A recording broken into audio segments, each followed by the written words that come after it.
Le point de vue de la libre pensée, une émission proposée par la libre pensée en Loire-Atlantique et Jet FM.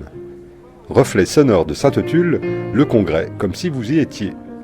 Du 20 au 23 août 2012, s'est déroulé à Sainte-Tulle, dans les Alpes de Haute-Provence, le congrès national de la Fédération de la libre pensée.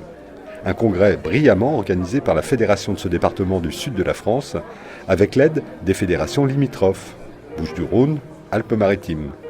Un congrès national au pays de Giono, Sainte-Tulle est à quelques kilomètres de Manosque, un rassemblement, 200 congressistes environ, qui s'est tenu précisément au centre Regain, Giono toujours, un ancien centre de formation d'EDF.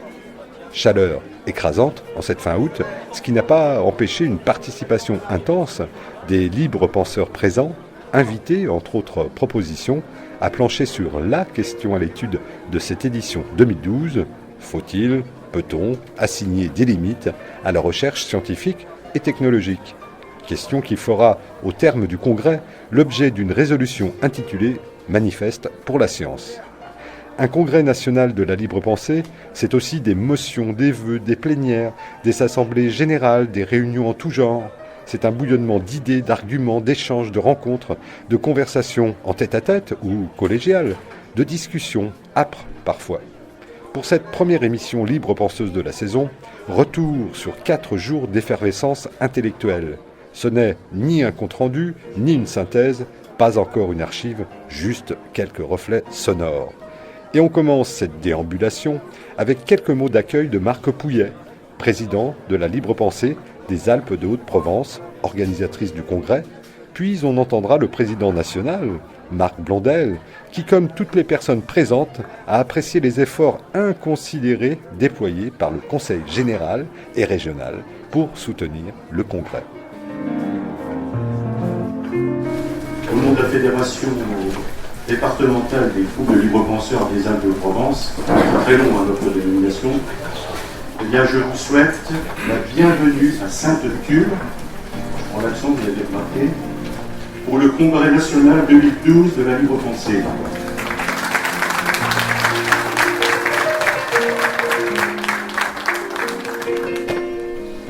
La fédération qui organise le congrès sollicitait les élus, non seulement pour les avertir que nous serions sur leur territoire, on dit territoire maintenant, et deuxièmement, pour leur dire, le cas échéant, si vous pouvez nous aider, nous n'avons pas besoin de subventions de fonctionnement, mais à l'occasion des congrès, comme ça se fait pour une série de choses, pour une série de congrès, pour une série...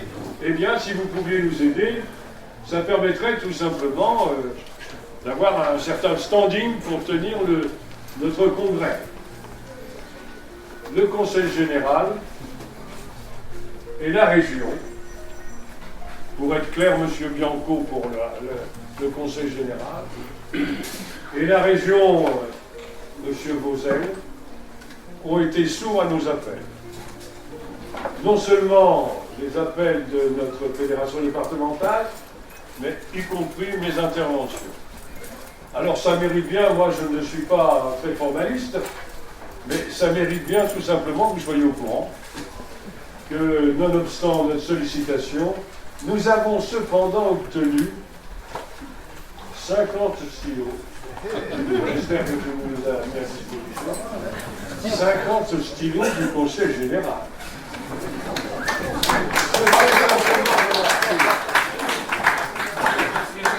Je fais simplement remarquer eh bien, que le même Conseil général a fait l'objet d'observations sérieuses de la part de la Cour des comptes parce qu'il avait affecté des subventions à des activités dites culturelles qui étaient en fait des activités culturelles. Et je vais même, et vous savez que dans ma bouche, ça n'est pas le racisme ni de la xénophobie, ils ont même fourni de l'argent pour la construction d'une cathédrale en Algérie.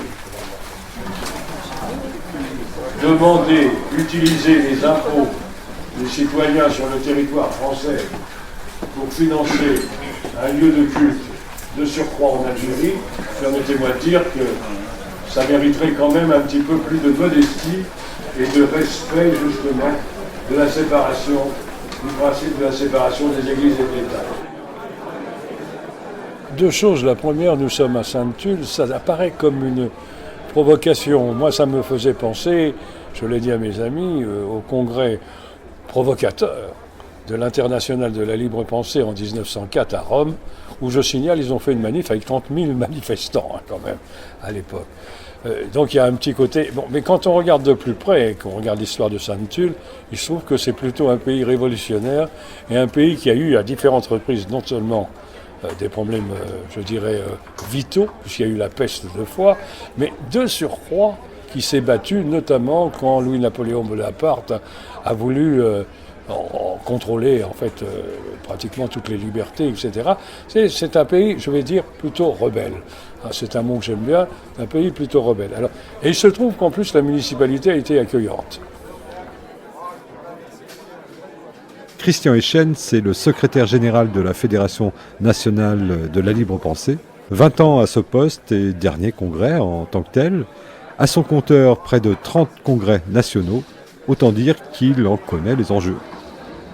Qu'est-ce qui se joue dans un congrès national, en l'occurrence celui de la libre pensée? Ce qui se joue dans ce qui devrait se jouer d'ailleurs dans la plupart des organisations qui se veulent démocratiques, c'est-à-dire le mandat qu'on donne aux instances responsables pour pouvoir agir. Ce que nous voulons dans débattre avec nos camarades qui représentent les fédérations, c'est s'ils sont d'accord sur la campagne que nous menons pour l'abrogation de la loi Debré, les demandes d'entrevue que nous allons faire dans ce sens auprès des autorités, du président de la République, du Premier ministre et des ministres de l'Éducation nationale, s'ils sont d'accord pour nous donner mandat pour continuer la bataille que nous menons pour la réhabilitation des fusillés, pour l'exemple. En fait, ce qui se joue, c'est le mandat. Quelle différence entre un congrès national, par exemple, d'un parti politique ? Ça dépend peut-être de quel parti politique, comment dirais-je, on parle. Parce que si c'est les grands partis politiques qu'on appelle institutionnels, il n'y a pas d'enjeu dans ces partis-là, tout est fait d'avance. Hein. On a vu comment ça se fait pour notamment Sarkozy à l'UMP. Donc c'est des machines électorales. C'est plus des partis politiques au sens issu de la Révolution française où il y a des confrontations, des débats d'idées. En plus, la plupart des partis maintenant sont confrontés à un problème. Il faudrait que tout le monde soit d'accord ensemble, derrière un leader charismatique. Ça n'a plus rien à voir avec la conception démocratique qu'on a pu avoir dans le passé. Vous êtes intervenu ce matin à la tribune, notamment en insistant sur le combat pour l'abrogation de la loi Debré. Pourquoi cette polarisation, en quelque sorte, sur cette abrogation de cette loi Debré qui date de plus de 50 ans maintenant? Oui, parce que cette loi, elle a fondé un principe qui a été aggravé et amplifié depuis, c'est que l'enseignement privé est juridiquement égal dans sa mission d'instruction à l'enseignement public. On est dans une situation assez paradoxale où les grands de ce monde et les grands qui nous dirigent appliquent les directives européennes, qui est la concurrence loyale et non faussée, et l'enseignement privé perçoit de différentes manières à peu près 9 milliards d'euros par an.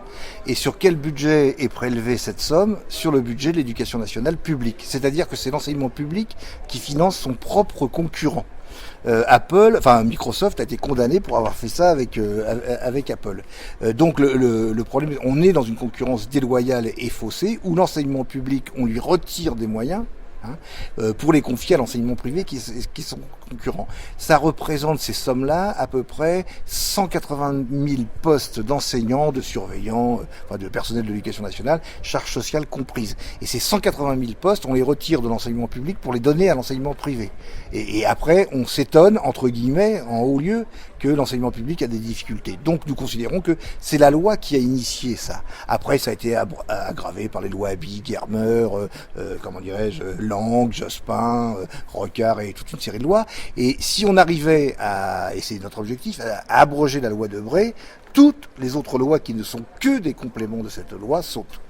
On a coutume de dire à la libre pensée que la loi Fallou de 1850, contre laquelle Victor Hugo a fait le plus grand et le plus magnifique des discours à l'Assemblée nationale, est la grand-mère de toutes les lois anti-laïques, et que la vraie loi mère par laquelle toutes les autres lois découlent, c'est la loi Debré, puisque c'est elle qui a changé fondamentalement la donne. Alors ça peut sembler un peu technique, mais les lois de la Troisième République, 1881, 1882, 1886, établissent le fait que si un seul parent, veut que son enfant soit scolarisé dans l'école publique, dans les écoles du village, l'éducation nationale, le gouvernement a obligation de nommer un instituteur public, et la mairie a obligation d'ouvrir une classe.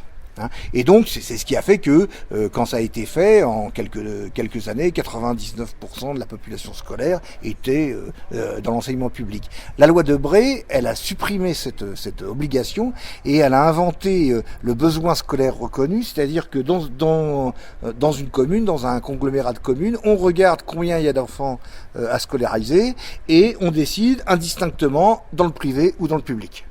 Et c'est comme ça d'ailleurs que c'est à l'origine de ce qu'on appelle le regroupement, enfin le ramassage scolaire. C'est que quand on a regroupé ces trucs-là, il a fallu trimballer les mômes pendant des heures dans les trucs. Donc la loi Debré a vraiment bouleversé le système de l'instruction publique en France.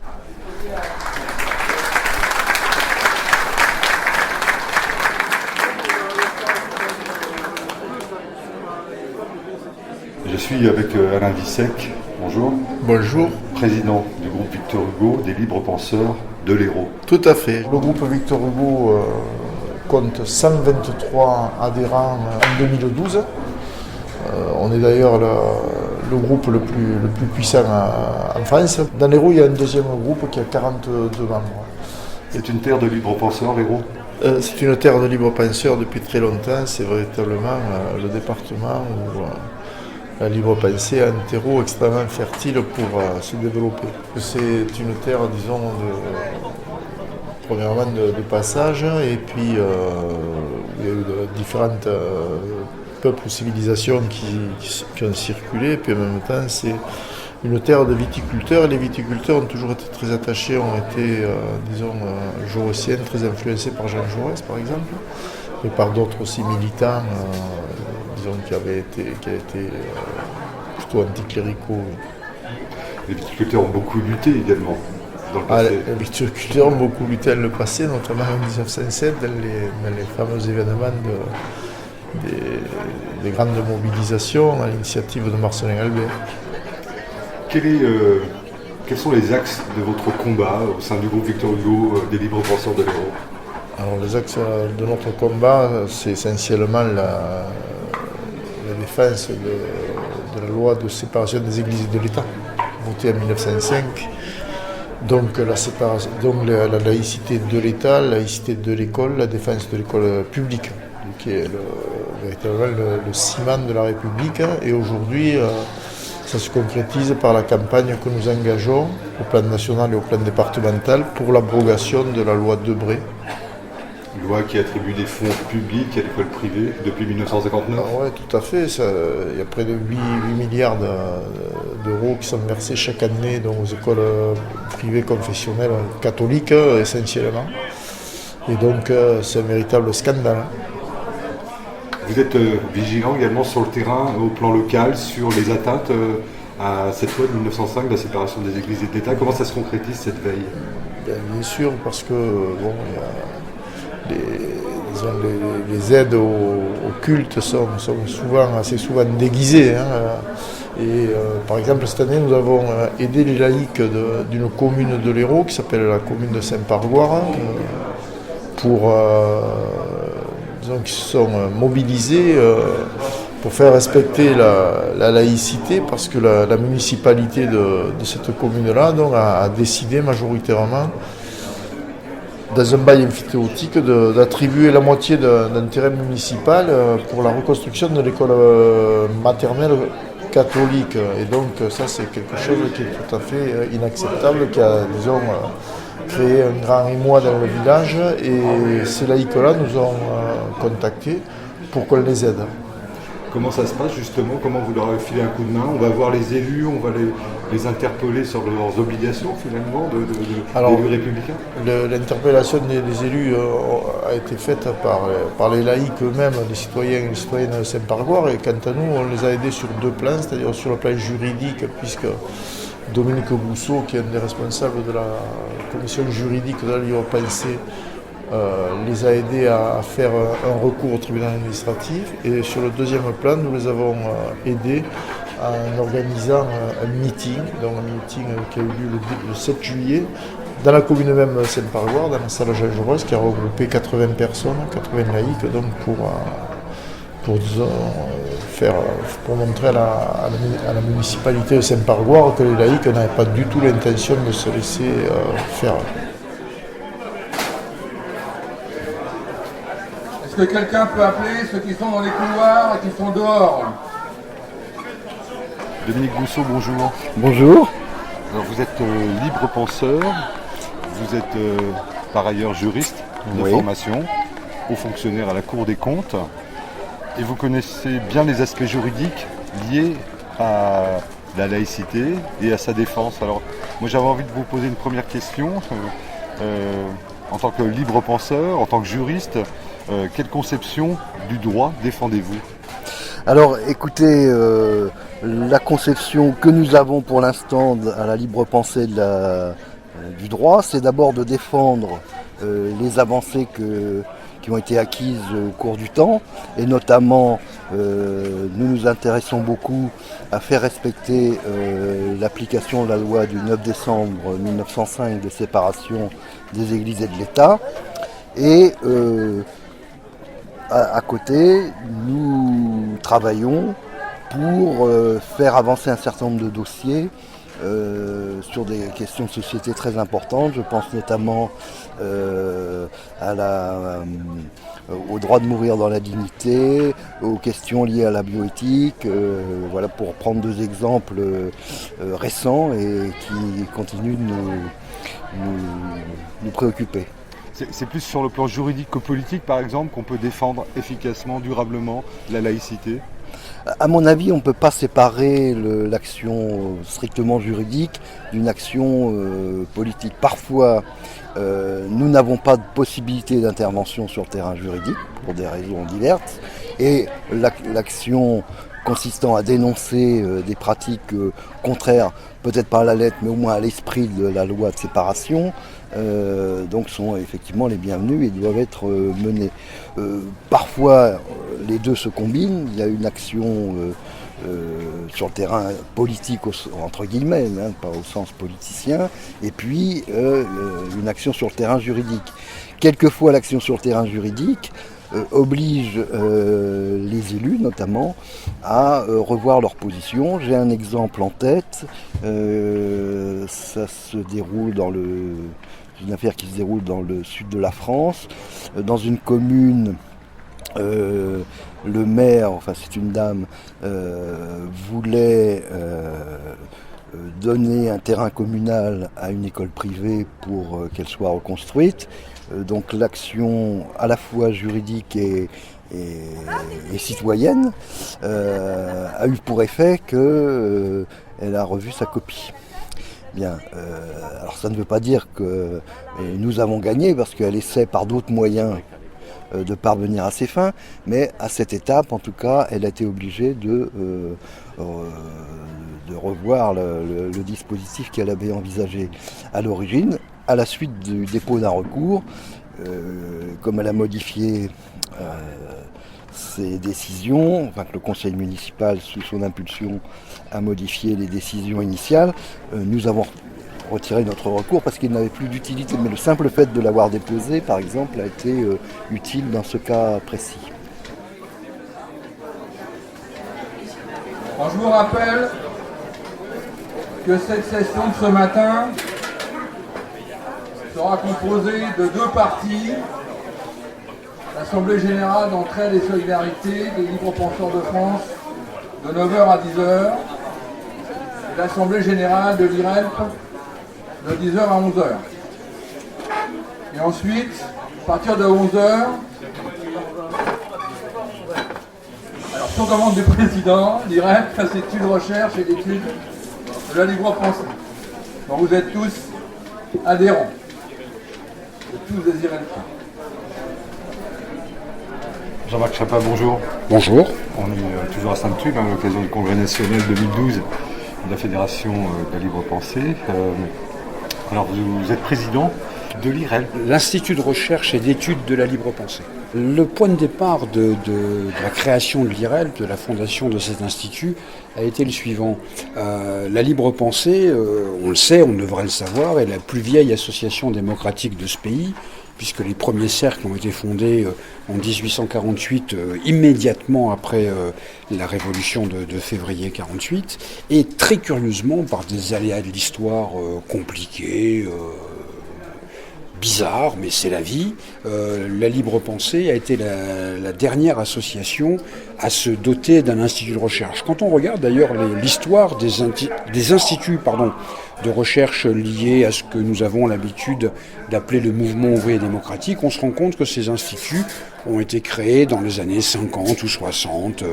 Le Centre international de recherche sur l'anarchisme à Marseille dans les années 65, l'OURSS, l'Office universitaire de recherche socialiste en 1969, etc. Et l'IRELP a été créé sous l'égide de la Fédération nationale en 1999. Et d'un certain point de vue, c'est sur cette contradiction, sur ce déséquilibre, que nous avons bâti non pas notre Église, mais notre Institut. Qu'est-ce que vous avez sur le feu là actuellement ? Qu'est-ce que nous avons sur le feu ? Des tas de choses. Nous sommes en train de classer, de finir de classer une bibliothèque spécialisée, on va dire, qui est de l'ordre de 10 000 volumes. Par exemple, je suis en train de découvrir un fond de ces volumes. Je crois que tout ce qui est, je prends cet exemple-là parmi beaucoup d'autres, tout ce qui est relatif au manuscrit de la Mer Morte, tout ce qui a été écrit sur les écrits de la Mer Morte, on peut le trouver à l'IRELP. Nous avons également des archives de, de tous ordres. Par exemple, nous avons la collection du Pèlerin de 1898 ou 96, je ne sais plus exactement, à 1939. Alors ça, c'est un mensuel Cato, hein, absolument. Ça, et par exemple, il faut savoir que toutes les unes de 1915 et 1916 représentaient des généraux. Le sabre et le goupillon, c'est pas du tout... nous avons des tas de publications de cet ordre-là, diverses et variées, mais des collections entières. Nous avons, je crois que nous avons, et c'est normal, le fonds le plus important d'archives libres penseuses, non seulement de France, mais peut-être même au niveau mondial. Nous avons la collection intégrale de l'idée libre. Il faut savoir que la Bibliothèque nationale de France n'a pas cette collection intégrale. Ça, c'est un premier aspect. Deuxième aspect, nous avons un site internet irelp.fr sur lequel nous essayons d'actualiser toutes les connaissances, etc. C'est un site qui, par définition, comme tous les autres sites internet dignes de ce nom, est en permanente évolution. Et nous avons enfin une troisième activité, je ne parle pas des publications, peut-être on aura l'occasion d'y venir, une troisième activité qui est extrêmement importante de notre point de vue, parce que la libre pensée se veut une société philosophique d'éducation populaire. Nous avons recréé une université populaire de type généraliste, avec des cycles réguliers sur qu'est-ce que l'histoire, qu'est-ce que le droit, qu'est-ce que la Révolution française, qu'est-ce que la philosophie, qu'est-ce que le matérialisme, qu'est-ce que le syndicalisme, etc. Des choses dont certains textes peuvent être trouvés maintenant sur Internet, sur notre site. Jean-Marc Chapin, des publications de votre production ? De la production de l'IRELP, je vais prendre le dernier exemple, je vais en prendre deux, les deux derniers tout récents là, qui viennent de sortir des presses. Nous avons édité les actes d'un colloque de 2009 sur le 220e anniversaire de la Révolution française, avec des communications de grands historiens de la Révolution française, comme Michel Biard, comme Michel Vauvel, comme Florence Gauthier, comme Serge Bianchi, et y compris de libres penseurs. Et je ne cache pas que le fait que ces très grands spécialistes de la Révolution française soient venus et pris la peine, ou le plaisir, question de point de vue, de venir s'adresser à un colloque organisé par l'IRELP, est pour nous un motif de satisfaction. Il y a eu plus prosaïquement, parce que c'est moins épais, mais peut-être plus subtile, on va dire, une brochure consacrée aux œuvres historiques de M. Vincent Peillon, actuel ministre de l'Éducation nationale, sur lequel nous sommes permis de porter un certain nombre de considérations politiques, parce que quand on regarde les œuvres de M. Peillon, qui considère que le socialisme est un socialisme français, qu'il y a un socialisme français, il y a quelque part source d'inquiétude. Des projets qui vous tiennent à cœur, ce sera ma dernière question, des perspectives là à court ou moyen terme? Très probablement en 2013, un colloque dont l'architecture, même s'il n'y a pas obligatoirement de grands architectes, l'architecture pourrait être cléricalisme, anticléricalisme, laïcité, hier et aujourd'hui. Nous avons l'habitude d'organiser des colloques de poids. 2008, c'était un colloque sur 3 jours sur le 160e anniversaire de la libre pensée. 2009, c'est le colloque sur la Révolution française dont je viens de parler. 2010, ça a été un colloque sur le rôle et la place des religions actuellement. Nous avons l'habitude de faire ce genre de colloque à la tribune desquels se succèdent en règle générale des spécialistes, en même temps que des libres penseurs, parce que nous voulons montrer que la libre pensée n'est pas un phénomène ringard, obsolète, pour parler comme les gens à la mode, mais quelque chose qui s'inscrit dans la continuité, et donc s'inscrivant dans la continuité, s'inscrit dans l'actualité, s'inscrit dans le présent. Je me permets de renvoyer au site de l'IRELP, www.irelp.fr, il y a l'agenda de toutes les activités de l'IRELP. Il y a même, en plus, je vais vous livrer un scoop, il y a même en plus les coordonnées bancaires qui peuvent permettre aux gens d'adhérer ou de faire des versements à l'IRELP. Merci beaucoup Jean-Marc Chapin. C'est moi qui vous remercie. Alors on est toujours à Sainte-Tulle à l'occasion du congrès de la Fédération nationale de la libre pensée millésime 2012. Je suis en face de Jacques Lafouge. Bonjour. Bonjour. Libre penseur. Libre penseur. Mais aussi maçon, franc-maçon. Je suis toujours franc-maçon. Vous avez d'ailleurs été de 76 à 77, donc 2 années pleines, j'allais dire, grand maître du Grand Orient de France. Effectivement, j'ai été grand maître du Grand Orient de France pendant 2 ans, mais selon nos règlements, je ne me prévaux pas d'une situation passée. Je suis maintenant ce qu'on appelle un frère des colonnes, c'est-à-dire que je ne parle pas en tant que grand maître, je n'ai pas qualité pour le faire. Moi je voulais savoir quelle cohérence il y a entre un engagement maçonnique et un engagement de libre penseur, et quand l'un et l'autre sont arrivés dans votre vie. C'est-à-dire qu'en fait, c'est assez complémentaire. Je suis d'abord, il y a maintenant plus de 40 ans, venu en maçonnerie. Et j'y ai trouvé un certain nombre de choses qui m'intéressaient. D'abord sur le perfectionnement personnel, c'est-à-dire le fameux connais-toi toi-même, l'approfondissement d'un certain nombre de choses, et c'était extrêmement intéressant. Et j'étais également en recherche d'un engagement sociétal, dans la mesure où je considère que la société dans laquelle nous vivons est mal faite, et que la maçonnerie pourrait, si elle en avait le désir, pourrait la changer, ou contribuer à la changer. Moi je conçois la maçonnerie un peu comme le poil à gratter du politique. Nous ne faisons pas de politique bien entendu, mais le poil à gratter, c'est-à-dire amener des problèmes qui vont gêner, qui vont interroger, et peut-être pourrions-nous proposer des solutions. Voilà. Alors ça c'est le premier thème. J'ai donc gravi un certain nombre de fonctions Grand Orient. J'ai été grand maître, c'est vrai. Mais j'ai rencontré ensuite la libre pensée. La libre pensée correspond profondément à un engagement qui est le mien, un engagement laïque. C'est-à-dire que je considère que la séparation des églises et de l'État est quelque chose d'indispensable. Et il faut bien entendu ne pas perdre de vue que la loi de 1905 a été un immense progrès. Même si elle est aujourd'hui très combattue, même si les églises font semblant de s'en accommoder, mais pour profiter des dispositions qui leur conviennent. J'ai donc trouvé dans la libre pensée cet engagement personnel et républicain, mais c'est une réflexion interne, c'est une réflexion qui vient comme ça, c'est pas simple. Il faut un certain âge pour entrer dans la maçonnerie, mais il faut être encore plus vieux de mon point de vue pour entrer dans la libre pensée. Et dans la libre pensée également, il y a un engagement sociétal extrêmement important. Tout simplement parce que là, j'ai trouvé des gens qui pensaient comme moi que la société est mal faite, qu'il faut la changer, et qu'il faut au fond libérer l'homme. Alors d'un côté, le plan maçonnique est une sorte de libération, mais qui sur le plan sociétal est actuellement, de mon point de vue, en panne depuis quelques années. Et puis, vous avez quelque chose qui est beaucoup plus actif, beaucoup plus incisif, c'est la libre pensée, qui, elle, essaye de mettre ces idéaux en pratique. Et quand je vois le développement de la civilisation actuelle en France, eh bien, nous sommes de plus en plus contraints, de moins en moins libres en quelque sorte. Et on se bat ici pour plus de liberté, et c'est ce qui me convient. Il est temps de réaffirmer la laïcité dans les termes de 1905, les termes en cause de sa promulgation. Et on a l'impression que les coups de canif dans le contrat sont de plus en plus nombreux. Il est temps de réaffirmer une laïcité pleine et entière. C'est plus que des coups de canif, c'est des coups de sabre. Hein, il est bien certain que nous nous battons actuellement sur l'abrogation de la loi Debré, qui finalement met en cause le fonctionnement de l'école. Nous sommes, nous, pour l'école républicaine, l'école de la liberté. C'est-à-dire que, selon un slogan que nous répétons souvent, argent public à l'école publique, argent privé à l'école privée.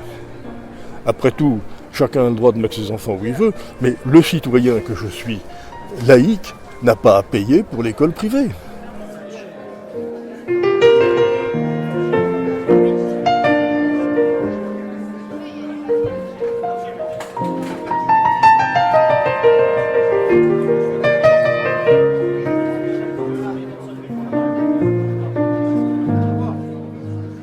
Marc Blondel, la dernière fois qu'on a conversé ensemble, on a conversé 10 000 fois, mais quelques fois, vous teniez conférence à la salle de la Manufacture des Tabacs à Nantes, et dans votre intervention publique, vous précisiez que vous-même, la libre pensée, ne donnerait pas de consigne de vote pour les présidentielles.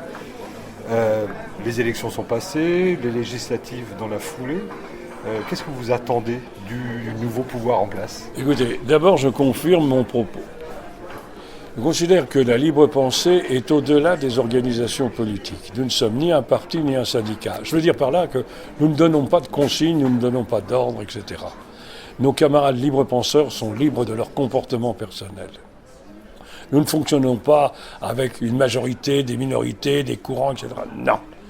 Nous sommes tous à égalité, que l'on soit partisan de telle prise de position sur tel sujet ou de tel autre. Au contraire, c'est le débat qui nous intéresse, c'est chercher la raison. Vous savez, on me ridiculise, je le sais bien, quand je dis qu'il y a la vérité, qu'il y a toujours une contre-vérité, et que dans la contre-vérité, il y a une part de vérité. Comme ça, quand on a mis ça en équation, on ne s'en sort plus. On met toujours un point d'interrogation. Bon, bien. Donc, en fait, c'est ça. Nous sommes des raisonneux. Voilà. Comme il y avait des partageux. Mais justement, ça nous conduit à avoir une politique qui souhaite le comportement d'être des partageux, etc., etc. Et alors, donc, c'est là que je ne me fais pas d'illusions, mais ça, c'est l'expérience. Le fait, et c'est un véritable problème démocratique, le fait qu'il y ait une élection et que les citoyens délèguent leur pouvoir à un individu, à un gouvernement, etc., et à un parlement. Est-ce que ce gouvernement et ce Parlement est libre ? Est-ce que vous croyez que la France est libre quand elle a la menace, comme on dit maintenant, et la surveillance des 3 A, qu'il ne faut pas confondre avec les andouilles, hein ? Bon. Est-ce que c'est normal que ce soit les analystes financiers qui disent vous pouvez faire ça ou vous ne pouvez pas faire ça parce que ça coûte trop cher, parce que vous allez avoir un découvert trop important, etc. Est-ce que c'est normal que l'Union européenne mette sous surveillance la France ? Je l'ai dit, je voulais, mes amis n'ont pas été surpris, mais c'était une petite révélation. J'ai rendu public le fait qu'avant les élections, pendant la période électorale, il y a eu une série de fonctionnaires européens qui sont venus en France et qui ont étudié les comptes. Et qui ont dit ce qui était bien et ce qui était mal. Pour gagner du temps, aux prochaines élections, ils diront avant, et les partis politiques, eh bien, obéiront ou n'obéiront pas, et on votera en fonction de leur obéissance. Vous vous rendez compte ce que ça veut dire ? Ça veut dire que nous n'avons plus de pouvoir. C'est la remise en cause de la démocratie directe. C'est la remise en cause de la citoyenneté. Moi, je n'ai jamais voté ni pour ou contre M. Barroso. Je ne connais pas M. Barroso. Je le connais par ses fonctions. Mais attendez, je ne connais pas ses concepts, etc. Je n'ai jamais voté pour lui. Je n'ai jamais voté pour les fonctionnaires européens. Je n'ai jamais voté pour les banquiers. Hein. Je ne suis pas actionnaire, il n'y a pas de risque. Bon. Donc c'est clair, c'est une remise en cause. Or voilà, Tout mon problème, c'était de voir comment le nouveau président de la République allait ou essayer de s'intégrer dans ce système ou avoir le courage de dire, écoutez, attendez, je vais dire, c'est brutal ce que je dis. Qu'est-ce que c'est que cette histoire de déficit de 3%? Et pourquoi pas 5%? Et pourquoi pas 5% si les 2% d'écart, ça réglait le problème du chômage en France? Marc Mandel, l'Europe, elle se nourrit donc de capitalisme, c'est son ADN. La religion là-dedans, elle a encore sa place? Elle est où? Elle a plus que sa place. Elle a une opportunité. Une opportunité qu'elle avait partiellement perdue et qu'elle retrouve. Parce qu'il va falloir faire avaler ça. Il va falloir. Et ça va provoquer des réactions dans tous les sens. J'ai dit à mes camarades, ça aussi on n'en parle pas beaucoup. Mais moi je sais qu'en Grèce, vous savez ce qu'il y a comme mouvement nouveau? C'est même pas fasciste, c'est hitlérien. Ça n'existait plus en Grèce, mais c'est revenu. Ça c'est la réaction, je dirais, l'extrémité Le Pen, vous voyez, hein, c'est la réaction. Bon. Et puis, de l'autre côté, vous avez des gens qui contestent, qui n'acceptent pas, etc., etc. Alors il va falloir les faire taire. Et pour les faire taire, est-ce que c'est pas le dogme le plus facile? Alors moi, je vous promets que la Fédération nationale, sur notre demande, eh bien, se fera agressive si c'est nécessaire. Et ils ne nous trompons pas du tout. Nous savons très bien quels sont les endroits où ça bloque les choix. Oui, il y a le problème de la laïcité, mais il y a aussi le problème de la soumission en général, de la soumission politique au concept général du libéralisme. Il ne devrait même plus avoir le droit d'appeler ça le libéralisme. C'est le capitalisme, c'est pas le... Mais le capitalisme n'a jamais été libéralisme. Alors c'est très clair. Alors oui, là où nous sommes, avec nos moyens, avec nos engagements, nous essaierons de peser autant que faire se peut pour qu'il y ait une autre politique dans ce pays, afin que les citoyens deviennent égalitaires et dans la liberté. Merci.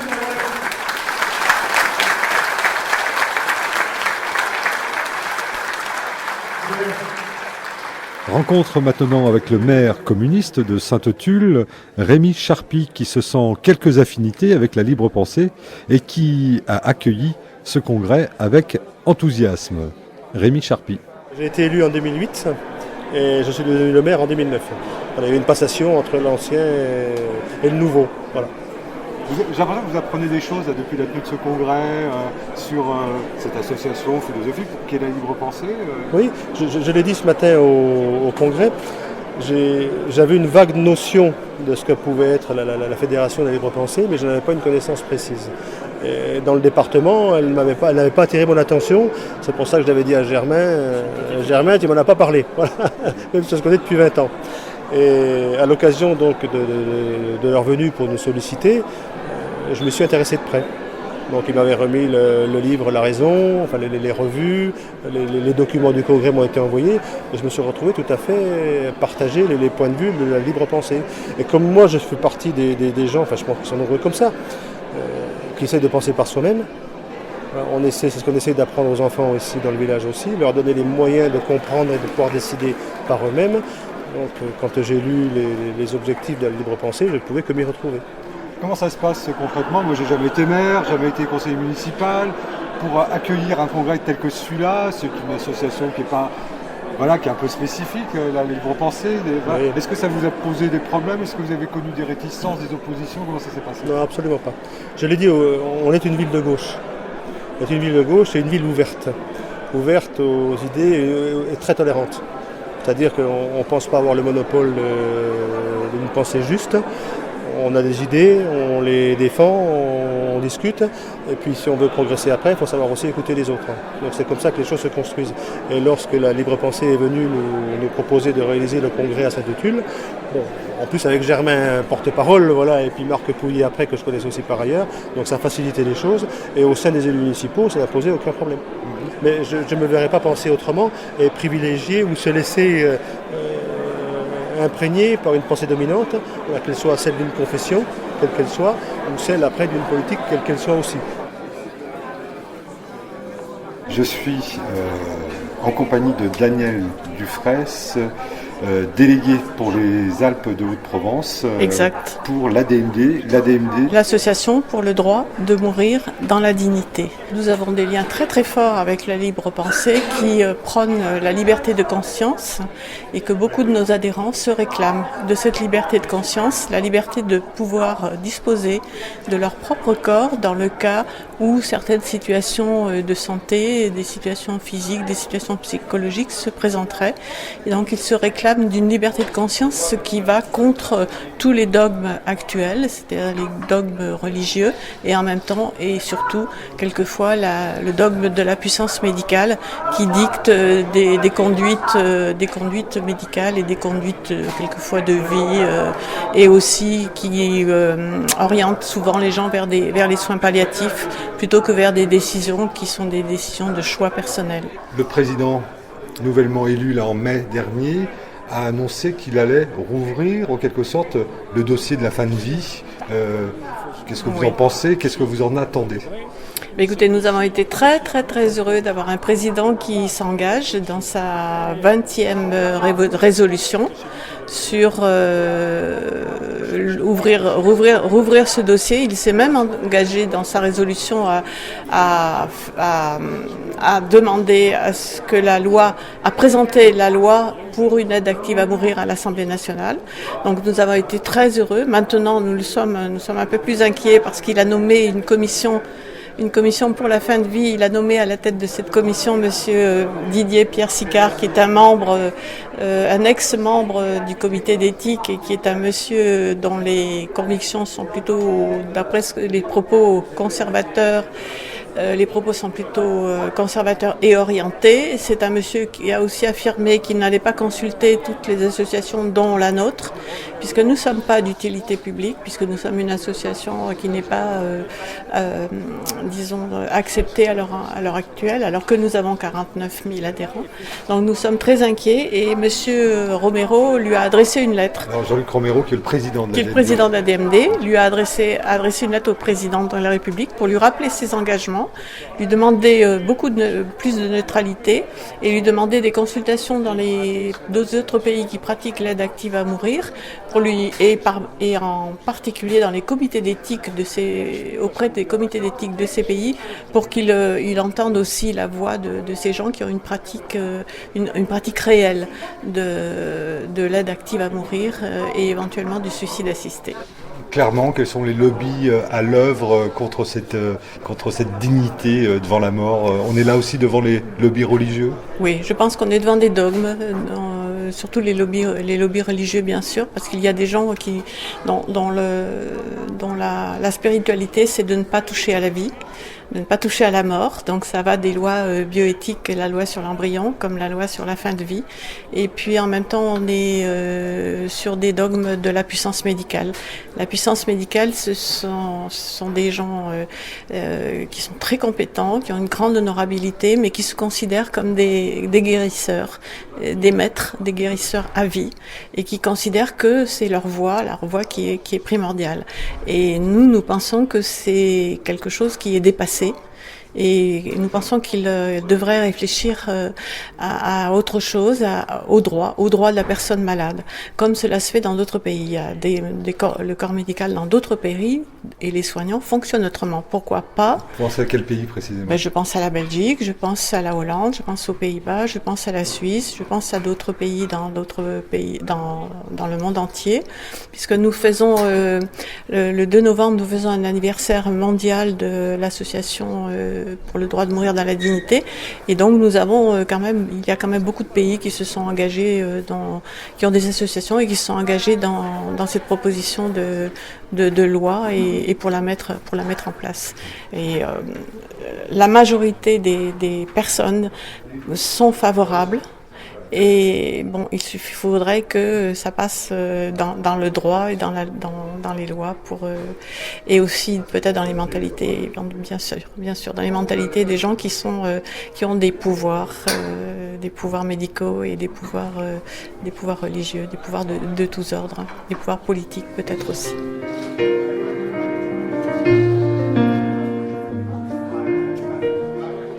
Vous êtes toujours sur JetFM dans l'émission Le point de vue de la libre pensée, première émission de la saison 2012-2013, dédiée au Congrès national de la libre pensée 2012, où l'on rencontre maintenant un puis deux libres penseurs venus de l'Est de la France. Oui, je suis devant Jean Bord. Jean Bord de Moselle, oui. De la libre pensée de Moselle. Oui. Oui. Tout va bien ? Tout va bien à bord, oui. Et c'est pour quel organisme ça ? Alors c'est pour une radio qui s'appelle JetFM qui a mis en place une émission sur la libre pensée, une mensuelle. Ah, oui. C'est la 3e saison qui commence là. Vous êtes de Moselle, Alsace-Moselle, ça rappelle des choses ? Oui, ça rappelle le Concordat, hein. Ça rappelle que la Moselle n'est pas laïque. Hein, et la Moselle est sous le régime concordataire, c'est-à-dire que les religieux ils font encore leurs lois, hein, notamment à l'école. Hein, on a encore des croix qui sont accrochées dans les écoles, on a des cimetières où ils mettent encore des croix dedans, alors que c'est totalement interdit. Comment vous, au sein de la Fédération de la libre pensée de Moselle, vous agissez très concrètement, prosaïquement, pour justement faire respecter la loi de 1905 ? C'est des fois très difficile dans notre secteur. On fait des conférences, on fait des réunions, on essaye de diffuser notre ligne de pensée, hein, qui est vraiment la libre pensée. C'est vrai que c'est pas facile en pays concordataire. On a beaucoup de résistance vis-à-vis de la population aussi. Je me rappelle d'un épisode qui était tout simple quand je suis arrivé à l'école primaire où était inscrit mon fils. Bien sûr, après avoir fait une demande de dérogation pour la religion, après je suis arrivé dans la salle, j'ai dit, écoutez, cette croix que vous avez là au fond de la salle, il faut l'enlever. Quel tollé. Toutes les femmes me sont presque tombées dessus. J'étais un paria. J'étais presque à la limite de l'excommunication. Ça prouve bien que même si elle ne le montre pas, le système reste quand même dormant. C'est-à-dire que les gens sont encore très impliqués dans la religion. Et puis pour faire arracher les croix dans les écoles primaires, c'est pas gagné. Hein. Dans les écoles, les lycées, tout ça, bon, il y en a plus. Mais dans les écoles primaires, les croix sont encore accrochées dans les classes. La libre pensée de Moselle aussi engagée sur les autres combats de la libre pensée, j'imagine ? Évidemment, tout ce qui est par exemple les fusillés pour l'exemple, et puis la loi de Bré maintenant, hein, qui empoisonne quand même l'existence des collectivités qui doivent payer des écoles privées. Alain Stock, moi je suis d'origine suédoise et ma famille est arrivée en Lorraine avec la guerre de 100 ans. Alors moi j'ai un double handicap. Parce que j'ai une culture à la fois protestante et catholique. Car chacun des membres de ma famille avait opté pour une religion et c'était un mariage mixte. Donc, comme le temple protestant était assez loin de notre domicile, on a pris l'option catho. Et je me suis donc retrouvé dans une église. Alors j'étais pas mauvais parce que je suis devenu enfant de cœur vaillant. Pas oublier que l'abbé Pierre n'habitait pas très loin de chez nous et que l'abbé Pierre avait fait la promotion dans les années 56 pour ramasser du charbon pour les vieux qui étaient démunis. Donc cette vision du catholicisme social, je n'y ai pas vraiment fait de résistance parce que aider les vieux, parce qu'à l'époque leurs revenus étaient très modestes, les retraites étaient très faibles et donc de collationner du charbon à manger, c'était tout à fait humain et honorable en soi. Mais j'ai quand même quelques anecdotes à raconter sur le catholicisme. Je le racontais à Jean Bord tout à l'heure. Il fallait préparer les communions. Et les communions chez nous c'était important. C'était la réunion de famille. C'était le moment crucial où enfin on allait toucher la montre qui nous permettait enfin de rentrer dans le monde des adultes, parce qu'avoir une montre, c'était avoir l'heure, c'était quand même une responsabilité. Et vous savez qu'à l'époque, le climat était encore rigoureux dans nos régions, et on avait boycotté le cours du curé le jeudi matin. V'là-t-il pas que le curé nous fait l'appel, manquait moi et 3 copains. La sanction est tombée, nous n'avions pas droit de faire la communion. Vous imaginez ? Les invitations étaient parties. L'opprobre jeté sur la famille. Son fils à l'âge de faire la communion. Pourquoi ne fait-il pas communion ? Alors, mon grand-père qui était chef de gare est allé négocier avec le curé. Et heureusement, il avait installé les cloches dans l'église. Alors, j'ai eu le pardon. J'ai pu faire ma communion. Vous imaginez l'alliance des cheminots et du curé. Voilà, donc c'était un exemple concret. Mais j'ai eu la chance, à 15 ans, on m'a dit tu fais ce que tu veux. Je peux vous dire que j'ai eu 15 ans à 17 juin, j'ai débranché immédiatement. Les curés ne m'ont plus jamais vu.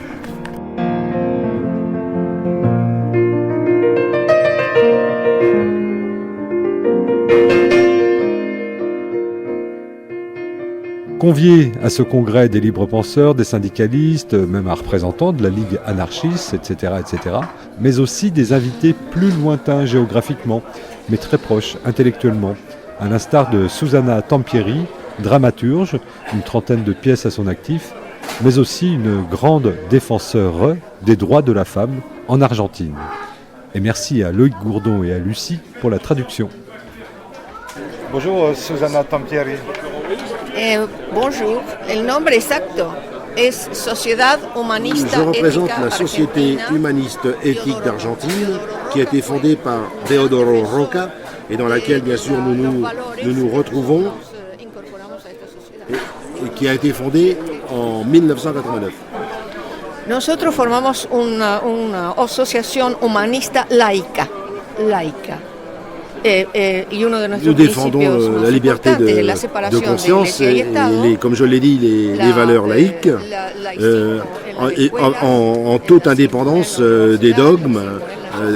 Et en ce sens-là, bien oui, nous partageons les mêmes valeurs que les vôtres. Nous sommes également très attachés à la séparation de l'Église et de l'État. Nous sommes opposés à toute forme de discrimination, que ce soit la couleur de peau, la nationalité, les préférences sexuelles, les options philosophiques, l'athéisme par exemple, tout ce qui constitue l'individualité de la personne. Quels sont les combats précisément là en 2012 que vous menez au sein de votre association? La légalisation de l'avorto. La légalisation de l'avortement. Y despenalización del aborto. La dépénalisation de l'avortement. Que no es lo mismo. Qu'est-ce qui se passe en Argentine si on se fait avorter ou si on pratique l'avortement? Va a la cárcel la mujer y el médico que lo practicó. Eh bien, la femme qui avorte et le médecin qui l'avorte sont passibles de prison. Et par ailleurs, il faut savoir que 300 femmes meurent des suites de l'avortement chaque année en Argentine. Esto ha producido le fait que l'avortement ne soit pas dépénalisé, eh bien, a conduit à un négoce florissant. Les femmes qui disposent de moyens importants le font clandestinement dans des cliniques sous couvert d'opérations des amygdales. Quel est le sens de votre présence à Sainte-Tulle? Pourquoi être venu à ce congrès national de la libre pensée, de la Fédération de la libre pensée? Soy una gran admiradora de la Federación Nacional de la Libre Pensée. Porque creo que compartimos tanto. Je suis venu à Sainte-Tulle parce que je suis une admiratrice de la libre pensée, car chez nous, penser librement est assimilé à la subversion. Je suis absolument convaincu que la pensée doit être libre, qu'on ne doit pas attenter contre la pensée. Existe todavía gran presión social que nos impide lograr l'Église catholique s'appuie sur la tradition. Le baptême est un événement social, mais le baptisé est immédiatement inscrit sur les registres. Ce qui permet de dire à l'Église catholique que 80% des Argentins sont catholiques et par conséquent de demander des subventions. Merci Susanna et bon courage pour votre combat. Gracias. Yo tengo 77 años y desde los 18 J'ai 77 ans que estoy en esta lucha. Et depuis l'âge de 20 ans, je lutte, je poursuis ce combat et je pense le faire tant que j'aurai les idées claires, accompagner des jeunes, en accompagnant les jeunes.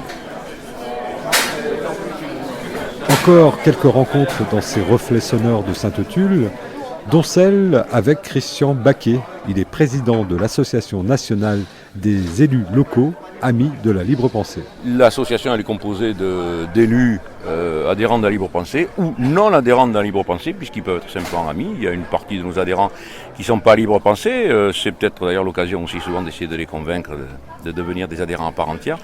Mais l'objectif, c'est de défendre auprès des élus tous les principes de séparation de la loi, enfin tous les principes de la loi de séparation de 1905 et tous les principes de laïcité, et d'aider les élus à éviter les entorses justement à la loi de séparation. Il y a des élus qui volontairement, mais ça c'est par idéologie, font des brèches systématiquement à la loi de séparation, qui cherchent tous les moyens pour cela. Mais l'immense majorité des élus se considèrent républicains, mais souvent il y a une méconnaissance de la loi. Ils sont étonnés quand des fédérations de libre pensée, quand ils reçoivent des lettres, il y a beaucoup de méconnaissance. Donc l'un des objectifs de l'association, c'est cela aussi, c'est aider les élus à connaître leurs droits et leurs devoirs. Ma fédération départementale va proposer au Congrès une question à l'étude justement sur quelle attitude, quelle action pour un élu désireux de défendre la République et la laïcité de l'école et de l'État. Donc ça va permettre d'élaborer, on voudrait faire un code de la laïcité à l'usage des élus. Et Glabani en a fait un ? Oui, ben justement, le code Glabani, c'est plutôt comment contourner la loi. Et nous, ce que nous allons faire, c'est un code, c'est comment appliquer la loi. Le congrès touche à sa fin, l'occasion de faire le point avec Gérard Plantiveau de la Libre Pensée de Loire-Atlantique, sans qui cette émission n'existerait pas. Gérard qui évoque notamment la question à l'étude de ce congrès 2012, et que je vous rappelle, faut-il, peut-on assigner des limites à la recherche scientifique et technologique ? L'essentiel du congrès est fait. Les grosses motions sont passées, motion laïque, motion résolution générale surtout.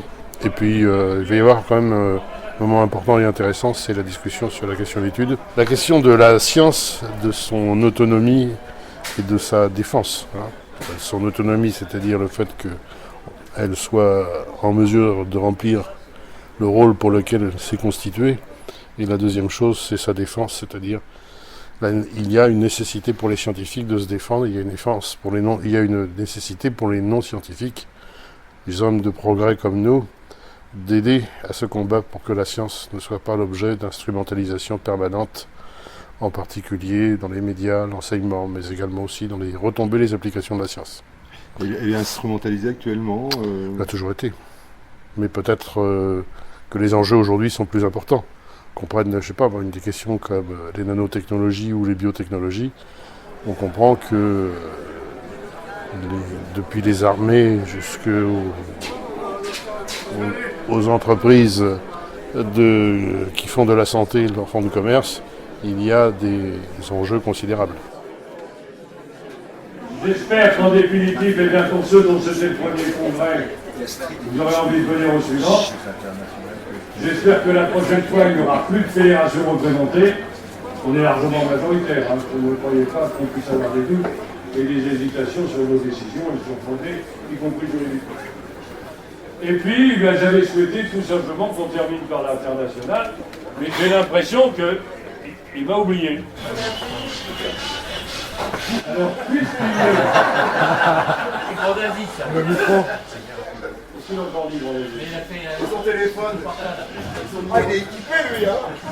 Il est la marque. Eh bien, écoutez, puisqu'on ne nous met pas à l'international, nous allons pointer la vérité. Les damnés de la terre, debout les forçats de la faim. Ainsi s'achève le congrès de Sainte-Tulle, congrès de transition sans doute avec l'émergence de la jeune génération. Citons par exemple David Gozlan au poste de secrétaire général qui succède ainsi à Christian Echen, devenu vice-président. Retrouvez en détail et analyse le congrès de Sainte-Tulle sur le site de la Fédération nationale de la libre pensée, www.fnlp.fr, et notamment le manifeste pour la science et la motion laïque pour l'abrogation de la loi Debré. Prochain congrès national de la libre pensée l'été prochain, à Bourg-en-Bresse, venez nombreux.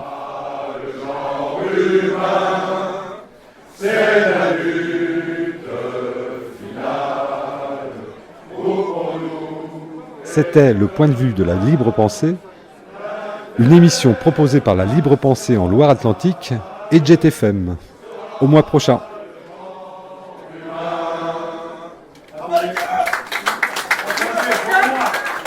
Les rois, tous les deux,